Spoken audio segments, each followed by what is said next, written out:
Hola, ¿qué tal amigos de la ciencia de lo pedagógico? Un nuevo capítulo el día de hoy.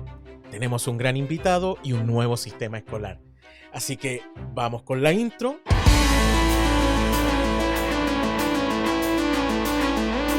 La ciencia de lo pedagógico con Gabriel Erices.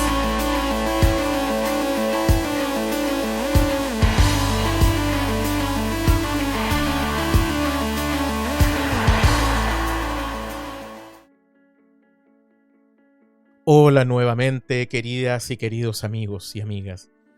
Como les dije, un nuevo sistema escolar. Hoy día hablaremos del sistema escolar español. Tenemos grandes amigos allá, ustedes saben, sobre todo quienes pertenecen a la NRPA, a los GEC. Pero hoy día les voy a presentar un gran amigo, un nuevo amigo de la ciencia de lo pedagógico, David Santos. Hola David, ¿cómo estás? Hola Gabriel, oye, pues estoy encantado de estar aquí en tu espacio, en tu podcast y bueno, pues muy contento de que me hayas invitado y que esté visitando de alguna manera tu precioso país, Chile.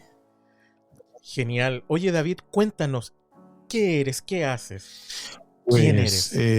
Primero me gusta definirme como papá, porque soy papá de mellizos, sí. que los adoro y son la razón por lo que hago todo lo que hago. Y luego ya en lo profesional, pues me gusta decir que soy maestro de una escuela pública aquí en Madrid, en España. Y desde hace 8 años dirijo esa escuela en la que llevo pues 16 años, ¿no? Wow. Llevo 21 en esto de la educación como profesor y bueno, pues también me encanta divulgar sobre temas de educación, como bien sabes, Gabriel, en mi podcast Píldoras de Educación. Y también tengo otro podcast con mi compañero José David Pérez, que es Google Edu Podcast, muy relacionado con las herramientas de Google para educación y la transformación del aula a través de esas herramientas. Así que maestro, bueno, director y luego podcaster por la noche, como ¿qué dice? Es que es lo que nos queda con el poco tiempo que tenemos después de la escuela. Eso es. La escuela consume mucho, ¿cierto? Cierto. Oye, David, pero comencemos con el diálogo que venimos el día de hoy. El sistema escolar. Hemos conocido distintos sistemas latinoamericanos. Cuéntanos, ¿qué estructura tiene el sistema escolar español? Pues, a ver, la estructura del sistema educativo español, la estructura es compleja, ¿no? Comprende desde las administraciones educativas a los mismos profesionales, ¿no? de la educación, y luego, por otro lado, también hay otros agentes públicos y privados que intervienen. En tema de enseñanzas, por ejemplo, ¿no? Vamos a las enseñanzas. Las enseñanzas que ofrece el sistema educativo español, pues empieza en educación infantil, que se llama, que empieza desde los 0 años hasta los 6. Aquí se divide en 2 etapas, ¿no? De 0 a 3 y de 3 a 6. De 3 a 6 en educación infantil es donde entran en los colegios que llamamos aquí, ¿no? En los colegios de infantil y primaria. Y esta etapa no es obligatoria, educación infantil. No es obligatoria. Luego pasaríamos a primaria, educación primaria, que comprende desde los 6 hasta los 12 años. Esta ya es el comienzo de la etapa obligatoria de la educación. Mi colegio, por ejemplo, es una escuela de infantil y primaria, es decir, comprende desde los 3 años hasta los 12, ¿no? Hasta sexto de primaria. Cuando el alumno o la alumna acaba sexto de primaria, empieza la educación secundaria obligatoria, que comprende 4 cursos, de primero a cuarto, y luego cursarían bachillerato, ¿vale? O un grado de formación profesional. Y luego ya, bueno, pues vendrían el que así lo elija, ¿no? Su carrera universitaria, etcétera. Luego ya tenemos, por supuesto, también formación para adultos, ¿no? Y además, bueno, se ofertan también enseñanzas de idiomas, enseñanzas artísticas, deportivas, y que están consideradas ya también enseñanzas de régimen especial. Pero en sí son 12 años lo obligatorio. Lo obligatorio, exacto, son desde los 3 años hasta, bueno, desde los 3 años hasta cuarto de la secundaria, que el alumno ya tiene pues 16 años, si no he calculado mal. Ya, perfecto. Oye, y en este sentido también hay distintos tipos de educación. ¿A qué me refiero? Sí. ¿Todo es del Estado? ¿Todo es particular? ¿Desde dónde? Sí. ¿O hay mixtura también? Aquí tenemos, en forma general, 3 tipos de centros, ¿no? Aquí en España. Ya. Tenemos las escuelas públicas, que es en la que trabajo yo, que están subvencionadas totalmente por el Estado, ¿no? Normalmente los edificios de las escuelas públicas pertenecen a los ayuntamientos de la localidad en la que estés o la ciudad en la que estés. Luego tenemos las escuelas privadas, totalmente privadas, ¿no? De pago, como el concepto de privado no lo sabemos, sí, ¿verdad? Y luego tenemos las llamadas concertadas, que son de gestión privada, pero financiadas con dinero público. ¿Vale? Está financiado con dinero público, pero la gestión de esa misma escuela todo es privado. Ah, ya es mixta en cierta medida. Sí, ahora, mixta, como lo podemos llamar así. Ya, pero el apoderado ahí, por ejemplo, ¿aporta dinero o es 100% del Estado? A ver, yo creo que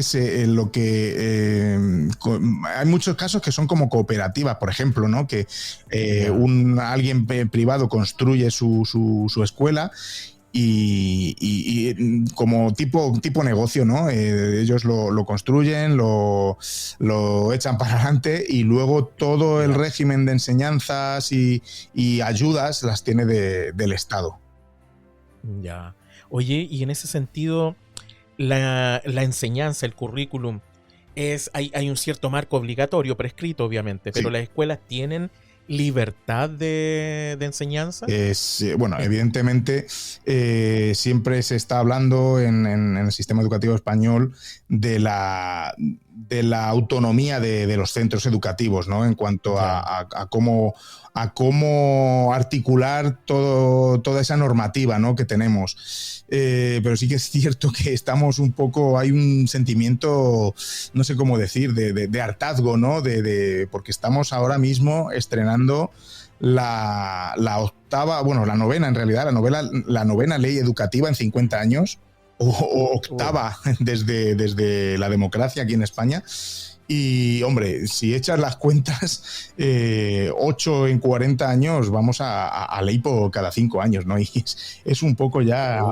estamos un poco cansados, ¿no? Porque está, bajo mi punto de vista, bueno, está muy politizada la educación. Cada uno que llega al poder mete sus ideas en la ley educativa y, bueno, pues como todo, pues nos gusta más de una ley que sale de un partido, pues te gustan ciertas cosas, otras no, ahora lo cambian y pues lo mismo.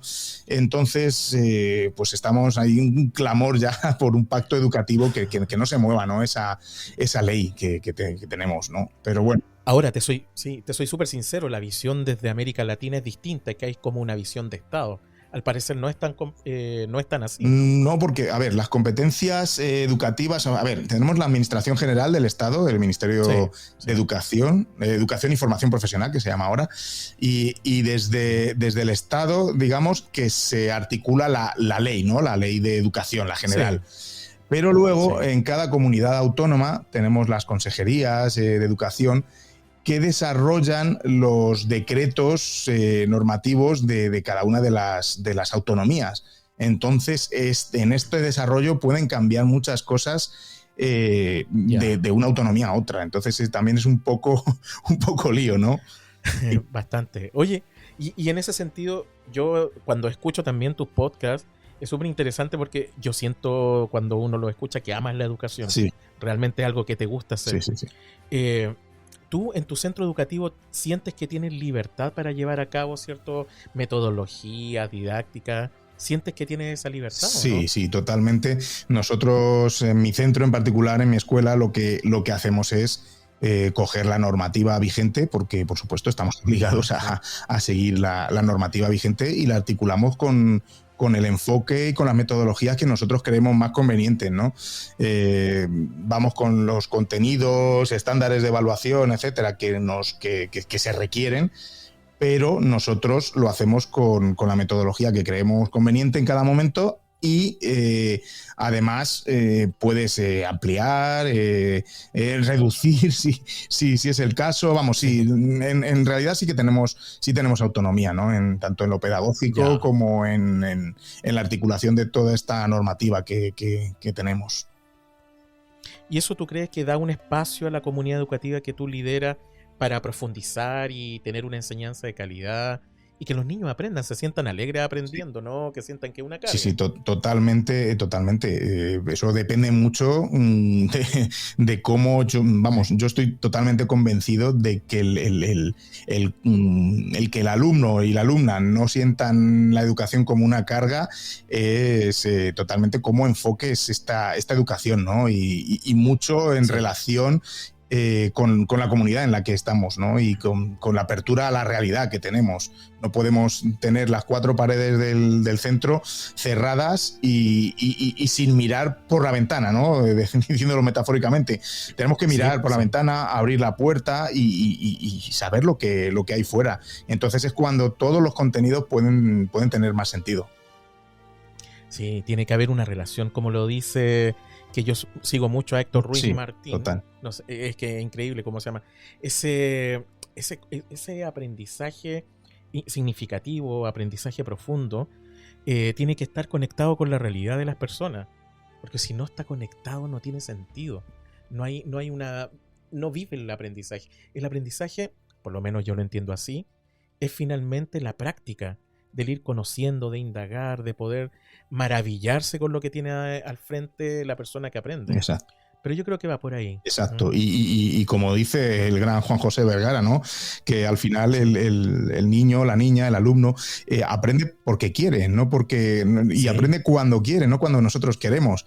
Entonces vamos a dar las circunstancias y poner todo a disposición de ellos para que se den esos aprendizajes, y que mejor que basándonos en sus intereses y relacionándolo con la realidad que tenemos circundante, ¿no? Pero lamentablemente cuando llega el currículum y te dice, ya, hoy día tú vas a aprender matemática. Sí, total. Y vas a aprender a sumar. Y bueno, y ya podemos hablar aquí de la fragmentación en materias o en asignaturas, que agudiza. de las notas numéricas que tenemos que poner, y bueno, en fin, todo es un sistema que al final converge en esas notas, por ejemplo. Pero bueno, es mejor los que estamos avanzando en este cambio, ¿no? En este cambio educativo, que quedarse parado y simplemente no hacer nada. Y no, como digo, no hackear, ¿no? Tenemos que hackear un poquito esto de la educación. Nos dan esta normativa, perfecto, vamos a seguirla porque tenemos la obligación de seguirla, pero bueno, nosotros la podemos hacer a nuestra manera, ¿no? Hackearla de alguna manera. Es algo de lo que dice Giraud, si no me equivoco, en alguno de sus libros en algún momento. La intimidad del aula, el profesor es el que decide, tiene esa libertad para poder hacer crecer al otro y también crecer él mismo. Oye, y en ese mismo sentido, profundizando lo que recién estábamos hablando, la evaluación. ¿Cómo lo hacen con la evaluación? Acá en Chile estamos teniendo una reforma que no teníamos del año 78. Y esta reforma se instaló hace 2 años, si no me equivoco, el 2018, que es un decreto de 67 que se llama. Que la idea es profundizar en los procesos, en la evaluación formativa, más que en la numérica o en la calificación. ¿Cómo están allá en España, en tu centro? A ver, en mi centro, de todos los cambios que hacemos en educación, siempre lo que más cuesta o lo que dejamos para el final, y yo creo que es un error, es la evaluación. En concreto. Cambiamos metodologías, ahora que sí trabajamos por proyectos, por cooperativo, etcétera, y resulta que después de todo eso lo reducimos todo a un examen y a una nota. Pues evidentemente no está, algo estamos haciendo mal, ¿no? Y entonces la normativa nos marca, pues, que te dice, por ejemplo, en la redacción de los distintos decretos, te dice, pues, por ejemplo, se promoverá el uso generalizado de instrumentos de evaluación variados, diversos, adaptados, etcétera, ¿no? Pero no te concreta. Entonces, en ese sentido, tienes esa libertad. Y vale, que sea formativa, que haya una coevaluación, etcétera, pero al final del todo cuando vas al programita que tienes para que tenemos, por ejemplo, Insertar aquí las calificaciones. Eso es, en la Comunidad de Madrid tenemos uno, en cada comunidad hay un programita. Pues cuando vas al programita o en los documentos luego formales que se llevan los alumnos tras su paso por las etapas educativas, lo que te pida es una nota numérica. O sea que al final todo se reduce a la nota numérica. Bueno, pues habrá que ponerle la nota numérica, pero tenemos que idear algo para que esta evaluación que hagamos en los centros sirva de reflexión, no solo que sea un acto de no sé cómo decirlo, de poder, ¿no? del maestro, del profesor, que te pone que es el que te pone la nota. No te pone la nota. Vamos a aprender juntos, ¿no? ¿Qué ha pasado aquí? Aprendemos del error. Vamos a ver, ¿no? Que sea eso, una evaluación formativa para aprender, una evaluación para aprender, ¿no? En ese sentido es muy interesante lo que dice Neus San Martín en sus libros, ¿no? sobre evaluación. Están fenomenal. Si no los conocéis, yo os lo recomiendo encarecidamente. Genial. Tú sabes, siempre una esponja para todo, en todo sentido, ¿eh? Y sí, ¿no? Recomiéndamelo, bueno, y lo vamos a poner también en el enlace, en la descripción, para que nuestros oyentes también puedan leerlo y buscar y profundizar más. Yo estaba pensando en el tema, y seguía con el tema de la evaluación, pero vinculándolo a la familia y a los docentes, porque creo que ahí hay un cambio que hay que hacer profundo. Algunos dicen, es la nota y eso es lo que vale, y los papás buscan que tengan buenas notas los niños, buenas calificaciones, porque eso les va a servir para entrar a la universidad, en el caso nuestro, por ejemplo. Y hay que desinstalar todas esas creencias. Acá hay también una investigadora, Carla Foster, que es de la Universidad Católica, que también habla ahí sobre todo del tema de la evaluación. ¿Cómo evaluamos nosotros en el aula? ¿Cómo generamos creencias a través de la evaluación? Y hay un libro muy bueno que también lo voy a poner en la descripción para que también lo conozcan, y que está muy afianzado también ahí. El hecho de que la nota finalmente prácticamente va a decidir el futuro del niño o la niña cuando estudie en la universidad. Por lo tanto, el que se saca mejor nota va a estudiar una mejor carrera. Entonces, toda esa creencia e instalación que hay es muy fuerte. ¿Cómo lo es ahí en España con la familia y con los profesores? Pues yo creo que parece que has descrito aquí la situación, ¿no? Somos unos cuantos los que estamos intentando cambiar esto, pero está muy arraigado dentro de la sociedad el tema de la nota. Es que incluso a mí como padre, como papá, me cuesta el ver, por ejemplo, que mi hijo ha sacado un 4 sobre 10 y digo, venga, vamos a ver, David, tranquilízate porque tú sabes cómo va esto, pero al final es que se reduce a eso. Y es que hasta los alumnos, mira, tengo una anécdota, en los alumnos que estoy dando yo clase, que son de quinto de primaria, de 10 años, y llevan toda la escolarización en mi centro, desde infantil hasta ahora, quinto de primaria, o sea, es decir, este es su 8º año. Como yo en la dirección, mira, igual. Este es su 8º año. Y me pedían, son unos críos muy activos, demandan mucho, y me decían, cuando acababan algo, me decían, David, ¿podemos hacerte una presentación sobre esto? Y yo decía, sí, claro que sí. Y me decían, ¿pero esto cuenta para la nota? Y yo, no me lo puedo creer. No me puedo creer que incluso no habiendo trabajado con estos alumnos de esa manera en nuestro colegio, que tengan eso ya en su ADN, ¿no? Que si cuenta para la nota, si esto sube nota, no sube nota, o sea, pendiente de las notas, ¿no? Todo el tiempo. Está adherido. O sea, sí, es algo adherido, que está ahí muy, muy arraigado, y que es muy complicado de cambiar, ¿no? No sé cómo lo vamos a hacer, no sé cuál es la solución, pero tenemos que intentar cambiar este concepto en la sociedad en general, sí. El cambio tiene que ser demasiado profundo. Yo insisto que estos cambios que son paulatinos finalmente no resultan, porque siempre termina comiéndose el más feroz al otro. Y lamentablemente es muy duro el tema de la calificación, sobre todo en los sistemas educativos. Pues es que es una calificación, simplemente es una etiqueta, estamos etiquetando, ¿no? Sí. Y es que reducimos el aprendizaje a probar la asignatura, al número, ¿no? El niño, el alumno o la alumna, lo que quiere es verse con una buena calificación, y al final no damos la importancia la suma importancia que tiene el aprendizaje. Solo es la calificación. Es un problema para mí bastante grave. A mí, este libro que te decía, que ahora me acordé el nombre, El poder de la evaluación en el aula, de Carla Foster, es interesante porque además cuando comprendes que la evaluación te sirve, esta es por lo menos mi mirada, hay dos aristas. Una, el docente que sabe en qué momento o en qué proceso está el estudiante o la estudiante, pero también uno como alumno sabe ver cómo va mi proceso. Cuando uno llega a entender la evaluación desde esa perspectiva, yo creo que cambia. Total. Y cambia para bien. Sí. Totalmente. Sí, no. Mira, es súper interesante. Podríamos tener algún otro capítulo hablando sobre la evaluación. A mí me fascina el tema de evaluación. ¿Ah? Sobre todo, ¿sabes por qué es interesante? A propósito de que te escuchaba sobre los temas de los momentos, los ritmos de aprendizaje. Yo como docente me inicié en la educación Montessori. Ajá. Mi primera vez entrando a un aula fue en un equipo Montessori. Y realmente me cambió la visión. Me cambió para toda la vida cómo veo la educación.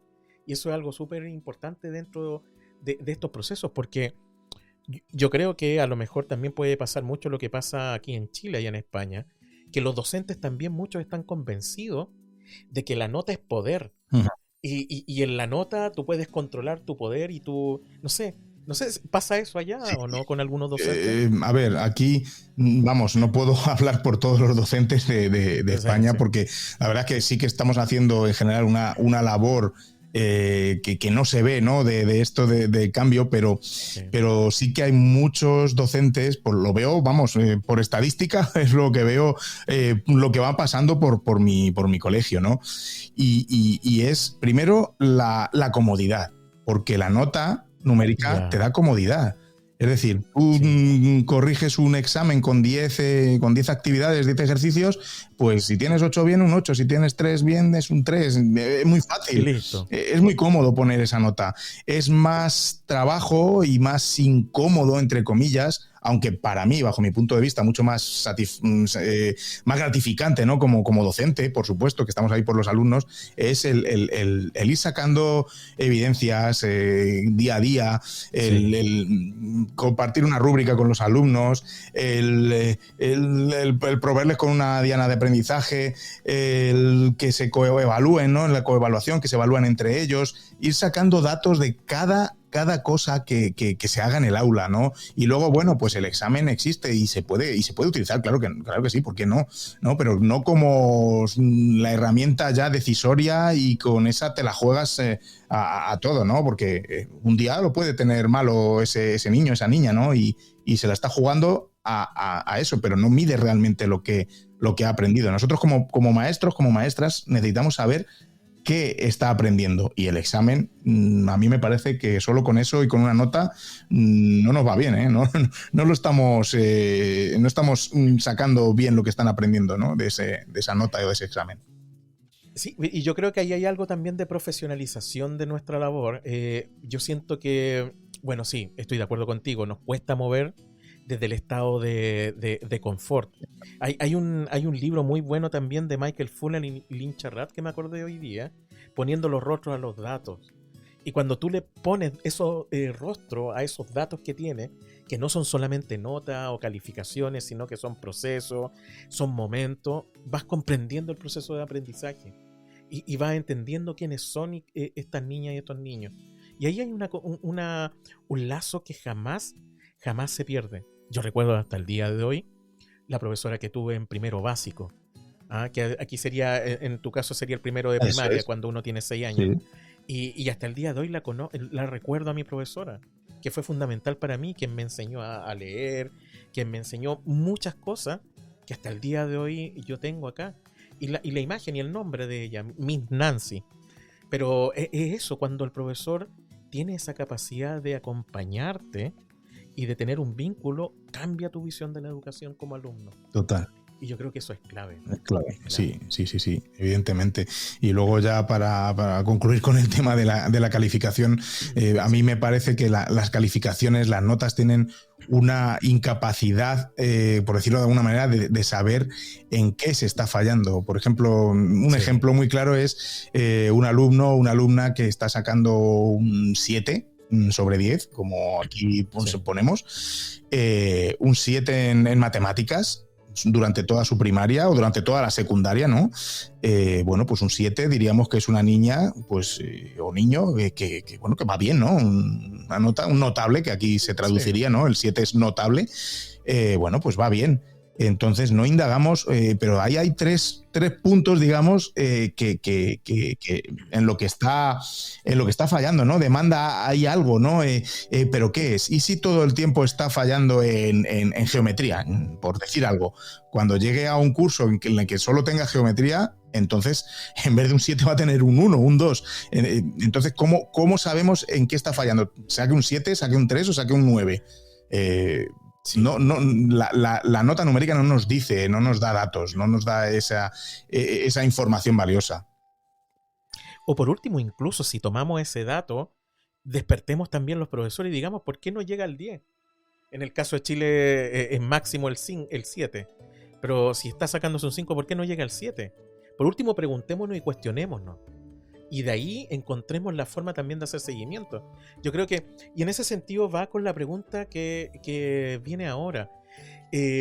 Dentro del desarrollo profesional docente que existe en España, ¿hay políticas públicas que ayuden a que los profesores agudicen más esa mirada, realicen un mejor seguimiento, un seguimiento más cualitativo? ¿Existe eso allá o no? A ver, yo no sé si te refieres también a la formación permanente del profesorado, que me parece fundamental.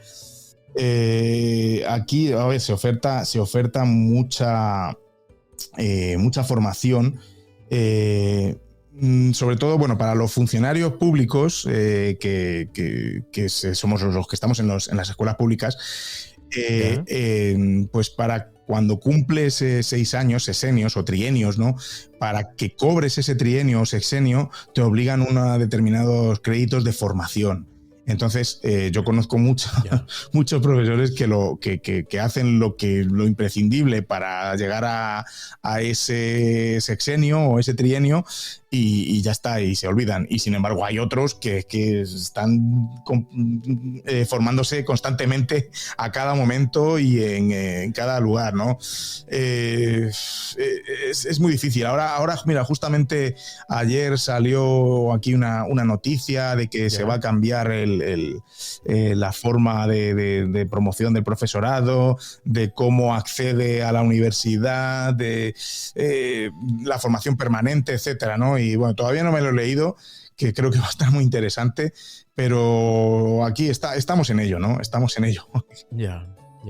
No, qué bueno. Es complejo. Yo creo que la formación permanente es clave para que mejoren la escuela. Las escuelas mejoran también lentamente. Muy lentamente. Porque es una comunidad y tienes que arrear con toda la comunidad, tienes que caminar junto con ella. Eso es. Yo creo que eso es clave. Entonces, oye, David, hay algo que no te he preguntado y que lo hemos comentado en todos los programas de los sistemas educativos y que está asociado a la pandemia.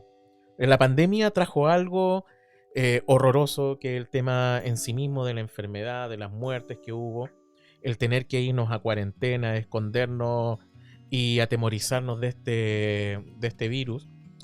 Pero también yo creo que pilló o encontró mal parada la escuela. ¿Cómo lo vivieron ustedes con este proceso? ¿Los estudiantes estaban preparados para enfrentar esta autonomía? ¿Los docentes también para poder realizar este trabajo? ¿Cómo fue allá? ¿O es todavía? Pues mira, yo dediqué varios episodios de mi podcast en aquel entonces, ¿no? A todo lo que se estaba viviendo aquí, y por entonces tenía yo un enfado bastante grande, ¿no? Porque yo en general no estábamos preparados para esto. Además, la pandemia y las clases en remoto, para que las pudiera hacer, no es que desvelara problemáticas sociales, ¿no? Sino que lo que hizo la pandemia fue servir de altavoz para lo que ya existía. Es decir, nosotros sabíamos que alumnos tienen problemas, sabíamos que la presencialidad era imprescindible, ¿no? Para muchos alumnos, sobre todo en los centros en los que contamos con familias de recursos socioeconómicos bajos, ¿no? Y que hay más de los que nos pensamos, ¿no? Como te decía al principio. Y yo creo que lo que fue es un altavoz de la desigualdad que tenemos y de las injusticias que hay, ¿no? Y nosotros tuvimos, y no somos de los centros que peor están en este sentido, hasta que pudimos hacer un préstamo de los dispositivos mismos que tenemos en el centro a los niños. Sí. Pero es que si hay gente que ni siquiera tiene electricidad en casa, ¿cómo llevaron a cabo esa enseñanza remota? Yo, cuando salían noticias que en la Comunidad de Madrid, por ejemplo, porque es en la que estoy yo, en Madrid la enseñanza online está siendo todo un éxito, y yo decía, pero ¿a quién le han preguntado eso, no? O sea, no han venido a mi escuela, no han venido a mi centro, no han venido al centro que está en Vallecas, que es un centro que son con poblaciones gitanas, que viven en chabolas. No han preguntado a esa gente cómo ha hecho para llevar la educación. Entonces, para mí no, la educación es un derecho fundamental, sí. Y en muchos casos muchos alumnos han visto privada de ella con la llegada de la pandemia. Wow, sí. Es que complejo. Tú me contabas, y también lo escuché en uno de los últimos podcasts que has tenido, que colaboraste en la escritura de un capítulo para un libro, sí. Que habla sobre ese tema. Cuéntanos algo. Sí, bueno, pues... ¿Cómo se llama el libro? El gusto de colaborar con Juanjo Vergara en un libro llamado Miradas que Educan, diálogos sobre educación y justicia social. Entonces, bueno, se habla de justicia social desde muchas miradas, ¿no? Desde muchos sentidos, desde metodologías activas, desde renta básica, bueno, un largo etcétera, ¿no? Y yo el capítulo que he escrito va sobre eso, sobre la tecnología, ¿no? Y el uso de la tecnología en educación. Y bueno, para resumir, ahí identifico tres brechas, ¿no? O sea, varias brechas, que no solo es en cuanto a lo digital, no solo es la brecha de acceso a dispositivos y a internet, que esa ha sido grande, como te estaba comentando, ¿no? Que hay muchas familias que no tienen ese acceso o el dispositivo, vamos. Entonces les ha sido imposible llegar a esa educación. Pero luego también identificamos otra brecha, que es por ejemplo, la de la competencia digital, que aunque tengas dispositivo, ¿cómo se ha hecho el seguimiento o cómo se ha hecho esa educación online? Y hablo de competencia digital tanto de profesores, que a muchos se nos han visto las costuras, ¿no? Con esto de la pandemia, que hay muchos que no tenían ni idea de manejar, de cómo manejar esto de la educación online, ni siquiera un programa de lo más fácil, ¿no? Entonces, primero, si eres docente, ¿cómo vas a transmitir eso a tus alumnos, ¿no? Y luego los alumnos en casa, para el manejo de sus dispositivos, el que los tuviera, también dependía mucho de qué tipo de familias tuviera. Hay familias que evidentemente pues controlan bastante y tienen dispositivos en casa a disposición de sus hijos y les ayudaban a conectarse, a hacer las tareas, etcétera. Pero hay otras que, aunque tuvieran dispositivo, tampoco tenían ni idea. Entonces, eso también influía en la educación. Y otras que tenían que salir a trabajar. Eso ha sido terrible. Tenían que salir a trabajar y se quedaban los niños solos en casa. Entonces, depende de la edad, cómo van a conectarse. O sea, es que se vieron situaciones terribles. Y luego está el tema que creo que con la pandemia lo que hemos reproducido son un sistema escolar de hace 50 años, ¿no? Centros que estaban haciendo ya sus pequeños cambios volvieron a yo no sé, a mandar textos, hazme estos deberes, estas actividades, yo te corrijo, o sea, reproduciendo, pues eso, sistemas de hace pues mucho tiempo, ¿no? Que es lo que estamos intentando cambiar aquí, ¿no? Entonces, bueno, ha sido muy complicado y está siéndolo todavía. Ahora tenemos muchos alumnos que están faltando con el tema de Omicron. Tienes que atender a los que están en el aula, a la vez a los que están en casa. Está siendo, la verdad, muy, muy complicado la gestión de estos momentos también de la pandemia, ¿no? No sé. Ahora, y en ese sentido, sí. Sí, no, también estamos como... Bueno, lo bueno es que acá estamos de vacaciones y son 2 meses y medio prácticamente de vacaciones, entonces por lo menos estamos pasando esto que está complejo también en las casas. Pero ahí hay algo súper interesante que también planteabas tú. Las escuelas, en el caso de tu centro en donde tú diriges, ¿tú crees que tu escuela aprendió de esto? ¿Tú crees que tu escuela va a decir no retroceder? Porque hay algunas que sabemos que llegó la presencialidad y se van a olvidar de todo lo digital o todas las competencias digitales que aprendieron, las van a dejar de lado. Porque siempre van a prevalecer cosas más, el papel, la pregunta, la prueba. ¿Tú crees que tu centro educativo aprendió? Pues mira, Gabriel, muy buena pregunta. Yo la tomaría por dos vertientes, ¿no? Esta pregunta. Primero, primero y para mí lo más importante es el enfoque, ¿no? La mirada, qué metodología vamos a usar, ¿no? Siempre, primero, en la mente tenemos que tener ese objetivo, qué queremos conseguir, ¿no? Y luego, el uso de la tecnología, por supuesto, nos puede ayudar muy bien, nos puede facilitar, ¿no? La consecución de esos objetivos, ¿no? En educación. Como usemos la tecnología por usar, estamos perdidos. No podemos usar la tecnología porque sí. Entonces, vamos a ver en qué nos puede ayudar.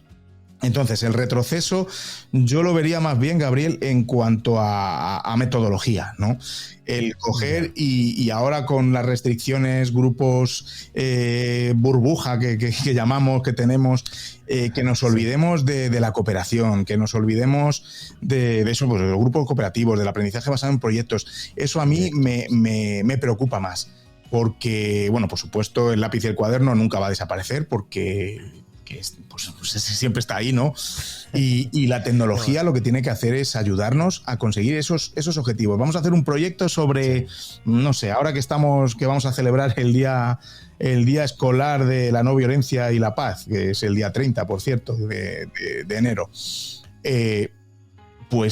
Vamos a ver cómo vamos a desarrollar ese proyecto y luego dentro de esos objetivos y de ese proyecto, pues ¿para qué vamos a usar la tecnología? Quizá para desarrollar un producto final, quizá para difundir algo en concreto, quizá para nada en este proyecto en concreto, ¿no? Entonces, yo el retroceso me lo tomaría más, que tenemos que tener cuidado en cuanto a enfoque y metodología y no dejarnos arrollar por la pandemia en ese sentido, los que ya estábamos haciendo pasitos adelante.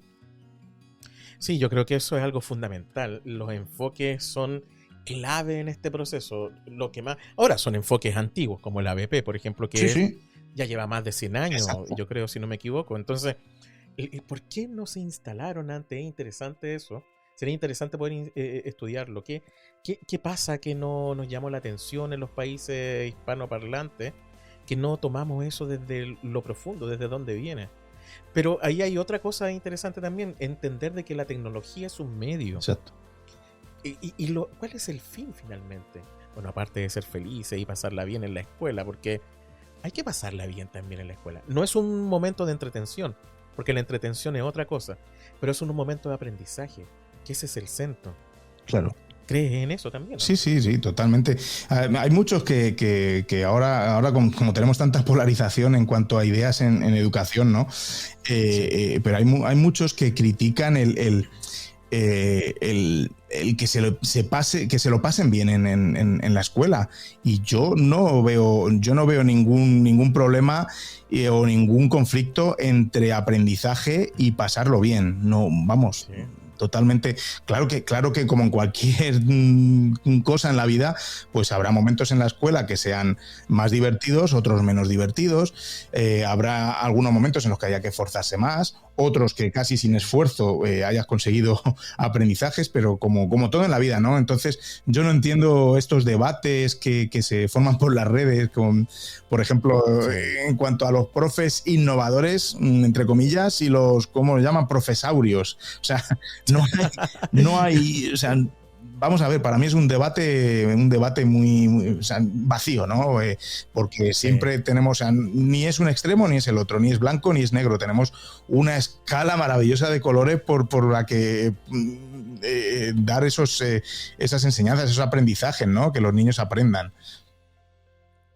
Todo es valioso. Yo creo que tanto... Que fuerte los términos, sí, por los que se creen progresivos y los que se creen retrógrados. Claro. Como vamos calificando y vamos poniendo etiqueta a las personas. Lo que no queremos hacer, lo que queremos hacer es que ellos dos puedan conversar.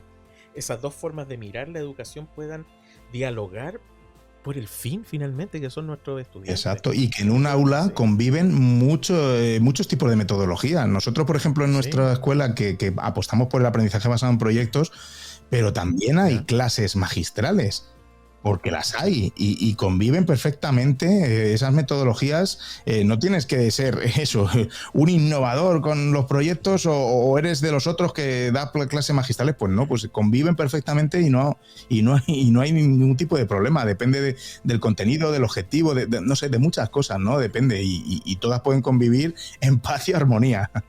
Sí, yo creo que hay dos problemas gigantes en las escuelas. Una, las creencias, y la otra, que tiene que ver con la creencia, el purismo. ¿Ah? Sí. Entonces, todos conductistas, todos constructivistas, todo, y empieza un sinfín de cosas. No, la vida es eso. La vida es entrelazar todo. Exacto. Es como lo que pasa también, entender la matemática con la ciencia, con el lenguaje, con todos los elementos que son transversales, que se unen en sí mismos. Que es el gran problema que ha tenido la escuela. Pero yo creo que tenemos que lograr ir para allá. Sí. Oye, David, genial. Realmente me ha gustado mucho conversar contigo, dialogar contigo, también conocerte un poco más, conocer de tus proyectos y todas las cosas, y obviamente seguir escuchándote. Pero quiero pedirte un gran favor, que puedas hacer una reflexión final a todos nuestros podcast escucha que están ahí, que son de América Latina, que son de España, que también lo escuchan. Y he visto que también en otros países del mundo donde hay alguien que sabe español y puede escucharnos. Te invito a que reflexiones y les des un mensaje a todos ellos y ellas. Pues mire, lo primero es dar un mensaje de ánimo a todos los docentes que nos estén escuchando, porque normalmente, yo aquí en España lo digo mucho, pero no sé cómo estarán las cosas por allí, pero la labor tan tremenda que estáis haciendo no está ni un ápice reconocida y nos estamos dejando, vamos, la vida, ¿no? en la educación, ¿no? Para nuestros alumnos. Y luego, después de estos ánimos, yo animo a todos los docentes y las docentes que nos estén escuchando a que se paren, ¿no? Un momento a pensar cuál es la educación que queremos, qué es lo que queremos hacer con nuestros alumnos, ¿no? Que son el futuro de nuestros países, ¿no? De nuestras ciudades, y queremos que nuestros alumnos y alumnas sean meros reproductores de lo que les transmitimos. O realmente queremos una educación que sea capaz de bueno, pues como dijimos antes, ¿no? De conectar con la realidad que habitamos, que abra sus puertas al mundo y que en definitiva les haga mejores ciudadanos, ¿no? Y que sean capaces de hacer un mundo mejor. Pues yo creo que con esa reflexión me quedaría yo ahora mismo. Genial. Oye, me fascinó esa pregunta. ¿Cuál es la educación que queremos? Profundísima. Es compleja la pregunta, pero también tiene que ver con cuando estudié pedagogía. ¿Por qué estudié pedagogía? ¿Por qué quise estar aquí? Sí. Es para pararse un momento y preguntárselo realmente. Estamos en la profesión docente simplemente por el dinero. ¿Nos mueve algo más? Sí. ¿Qué queremos de nuestros alumnos? Mira, hay una pregunta que me hicieron una vez, Gabriel, y me parece perfecta para ver qué tipo de educación estamos dando, y es si tú meterías a tu propio hijo o tu propia hija en tu clase, en tu aula. Sí. ¿Lo meterías? ¿Sí? ¿No? Eso es para cada uno que lo reflexione, no lo va a comentar en voz alta, ¿no? Sí, ¿no? Gran pregunta. En todo caso, muchas veces se han hecho. No, genial. David, un gusto de haberte tenido en nuestro programa el día de hoy. ¿Ah? Realmente un gran abrazo desde acá de Chile, como dice un youtuber chileno por ahí. Un abrazo psicológico. Espero que sigas muy adelante con tus proyectos, sobre todo tus podcasts que nos ayudan mucho, mucho. Así que, David, un gran abrazo. Bueno. Y muchas gracias por haber venido. Gabriel, muchas gracias por invitarme. Es un placer haber compartido un rato aquí contigo en tu espacio, en tu podcast, y que te deseo mucho éxito con él. Sí, y adelante, hay que seguir en esto. Este es un gran proyecto. Yo creo que hay que ayudarnos entre todos los que tenemos podcast y queremos divulgar y reflexionar sobre educación. Exacto. Muchas gracias, David. Un gran abrazo. Muchas gracias, un abrazo. Y ustedes, amigos de la ciencia de lo pedagógico, como vieron, o escucharon mejor dicho, un gran invitado, David Santos. Síganlo también a él y por supuesto a nosotros en la ciencia de lo pedagógico. Recuerden, suscríbanse, recuerden dejar sus comentarios que son muy importantes también para poder ir profundizando y reflexionando entre nosotros. Así que eso, nos vemos en un capítulo más próximamente de La ciencia de lo pedagógico.